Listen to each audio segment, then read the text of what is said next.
As we know, due to lockdown for COVID-19, each and everyone trying to maintain social distancing, people in IT industries are now habituated with the work from home culture. Home is our new office right now. Simultaneously, due to this outbreak, educational systems have been adapted the digitalized platform. We cannot stop the educational system, it must go on. So, educational institutions are encouraging their students to do the online classes. Actually, online classes are not new.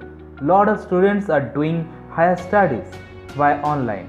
But this platform completely new for maximum Indian schools, colleges and also for private tuition classes.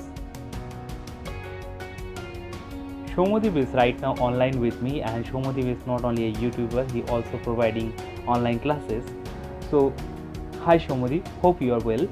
And do you think that we have the only option, that is online education, to continue the education system? Because if you see, due to lockdown, we are not able to go out, and people are not ready to send their child to school. So, what do you think about it? Could you please explain briefly?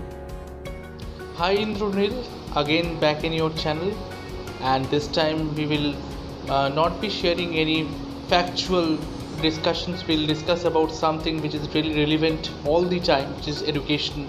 And this virtual education, as we have mentioned in our voiceovers, has seen its golden days, and it has been a really good time for the teachers as well as students to find out a new way of imparting education and getting benefited by it.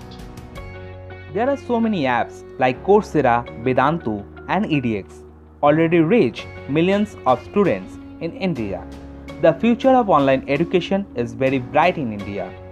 People in India are moving towards the online education due to the convenience, affordable cost, and the quality of education. And also, the government is promoting the online education. According to the NetScribe, online education enrollment expected to increase to 10 million by 2021. Innovation, it means new method or new idea. If you see, day by day people are upgrading themselves. They are adapting latest technology to grab the latest opportunity. Nobody wants to waste their time. Those who are wasting their time, they will not survive. So, adapting the latest technology, grabbing the latest opportunity, and become a part of the innovation, it is the latest mantra in 2020. Technology in education is evolving at a lightning speed, aiding in making the learning more interactive and bridging the communication gap between teachers and students. Thank you for watching. Report from INI. This is Indonil. You are watching information, news and entertainment.